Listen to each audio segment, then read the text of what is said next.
Now, about 10 years ago, I set foot on the wonderful Chiller Mill for the first time, and I met this man, and I decided to name him the Lord Chris Logsdon, because what he'd done with Chiller Mill was quite amazing. A few years on, he took me for a drive, past some gravel, a big hole in the ground, and believe it or not, it's this place that you see here. Chris, how long ago was that? 2005. That's amazing that something so mature is only a few years old.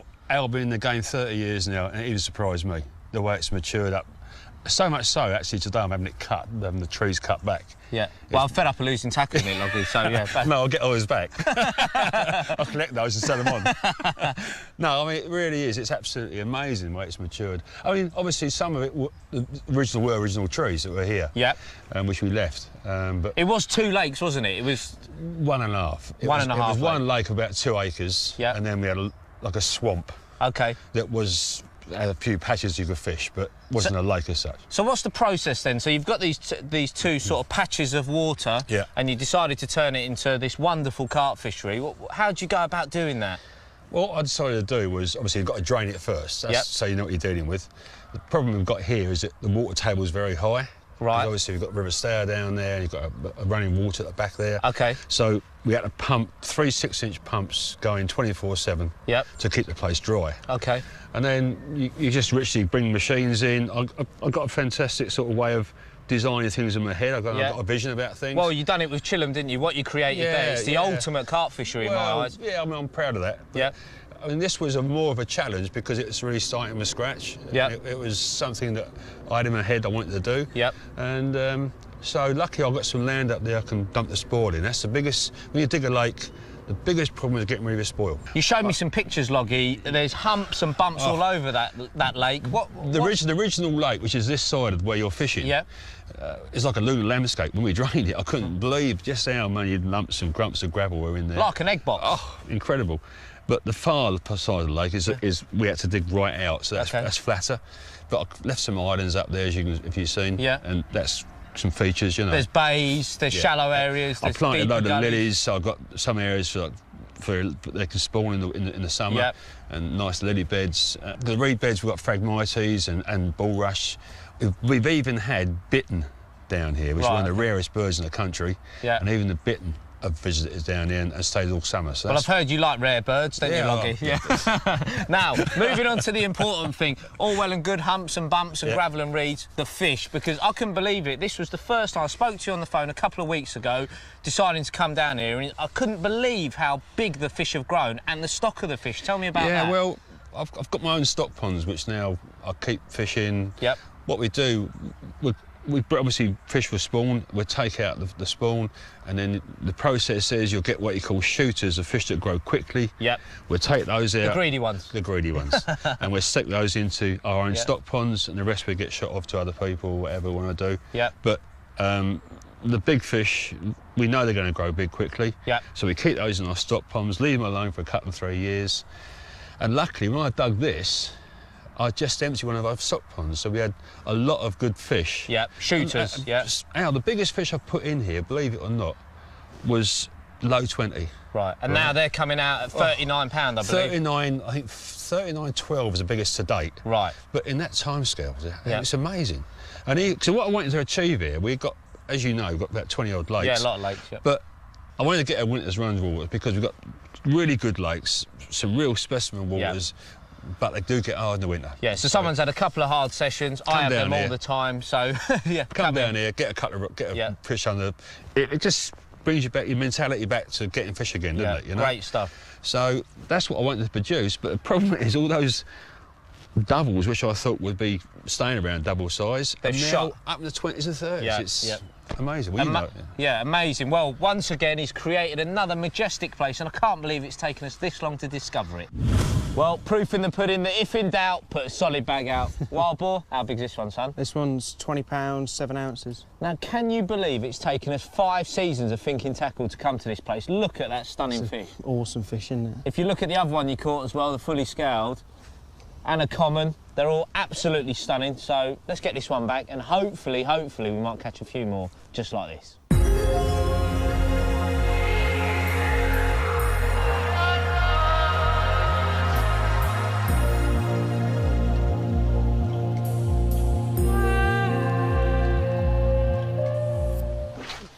Out it goes. Now, Jake, such is your passion for carp fishing that after you finished college and everything, you decided that you wanted to be an angling coach.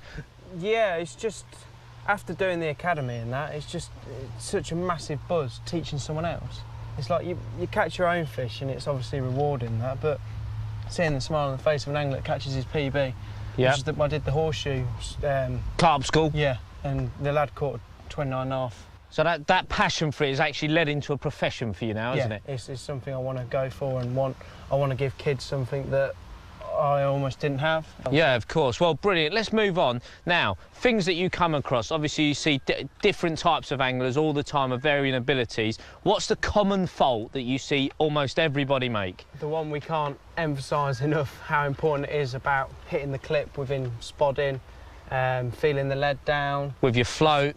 Just anything, all aspects of fishing. The difference, like just showing John yesterday. Yep. He said himself, as soon as he felt the lead down, felt the crack as such when it hit the bottom, he could see how happy he was, and he's like, the difference already. Well, for a number of years, we've never actually emphasised how important that is. It's almost something we've taken for granted, you know, that lead going out there, the rod top coming back up, and feeling it touch the clip and feeling it down on a tight line so it touches bottom. I've tried to now start to stress the importance of it, Jake, because that really is the difference between blanking and catching, isn't it? Oh, yeah, massively. I mean... What does it achieve? You know, when that lead hits the surface on the tight line, what's actually happening as it hits the bottom? As just before it hits the surface, it almost pings the hook link across and pulls it straight. So it kicks it away from the lead system. So normally, imagine on a slack line, like a lot of people you see cast. I mean, if I go around this lake, I'll watch people cast out, the rod comes down and the whole thing just on a slack line just falls in. And imagine that going through water. That lead, that hook link's all going in a big bunch, lands down, lead's there, bait's there, sometimes the hook link's even hooped up. It's a real, you know, horrible presentation. It's not cocked, but with it hitting the clip... And then just keeping a tight line on it, you can feel it down. It stretches out, so it kicks away from the lead system and it falls down, and there's perfect separation between the lead and the hook bait. We spoke about hitting the clip and the importance of that. Now, what else do you come across regularly? A lot of the time is people keeping mobile. You got fishing linear a lot. Obviously, people say book a week off or whatever, and they go down there for 5 nights. And all they do, you see them take all the gear round, and that's it. They're camping. That's it. And sat there. They're done. Like, no matter what the wind does, where the fish go. And a lot of people don't even have a look around the lake. You see them, they'll pull up to the car park, run down to the no fishing bank, see there's swim there, or 3 in a row. We'll all go there, and they just run around and that's it. And might not be any fish there. Well, I mean, in some people's defence, I suppose, they might not take it as serious as we do. You know, we're going there specifically to catch carp. Some people want to have a holiday, they want to chill out. We all do that, don't we? But I think deep down, everyone wants to catch carp, don't they? Now, one of my pet hates, I don't know if you come across it all the time as well, is how people sink the line once that cast has landed. You know, I often see them, it's straight down on the buzzer, or it lands and then they're like that, they whip it all in, you know, and they're probably dragging that lead in a foot or two, you know, and pulling it into weed, dinking the hook on gravel, all sorts. Now, what's the best procedure for it, Jake? Keeping a tight line after feeling it down. Yep. And then taking your time to sink it. Put your tip under the water. Yep. And just keep a tight line and just, like you say... When you say tight, though, I mean, we're not talking winding with the reel. You're talking with your fingers, aren't you? Just, yeah, almost like that. Just keeping it so you can feel the tension and you know if you're going to drag. Because it's so easy. All you have to do is do that and you drag your leg. Yeah. I mean, we've seen it on the underwater before. If you hold it there, whatever you reel on the actual reel itself will register with the lead and pull it back the same distance. So, but by gentle tension with your hand on the line, you're not talking like pulling it back. You're talking steady pressure. Yeah. And obviously, you know, if there's a crosswind like there is here, would you move your rod to the right of the swim, away from the crosswind?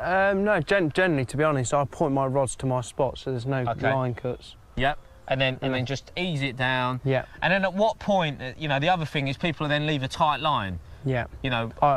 I tend to like, get it tight. Yeah. And then put my, sounds strange, my reel here, and my tips are right in the water, and I leave and just keep paying off slack. Yeah. Because so you think that allowing it to pull onto the bottom. You're getting 4 foot difference there, and then when you slack off especially with like the fluorocarbon, it would just be like a brick to the bottom. Oh yeah, exactly. But you know, in some instances you can't use backleads, you can't use flying backleads. You know, this lake's weedy, there's humps and bumps. I just wouldn't recommend using backleads or flying backleads. Your line lay will be awful. So you've just got to rely on sinking your line well, haven't you? Yeah.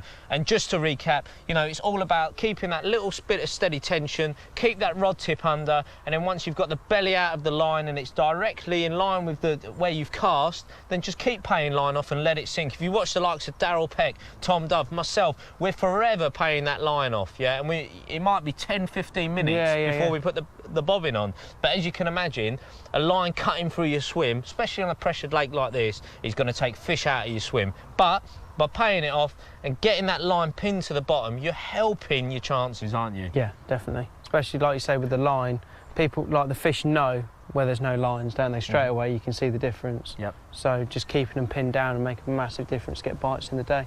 Excellent. Well, there you go. 3 really important points that you should all apply to your fishing. He's seen it change people's fishing and their fortunes, and make it do the same for you.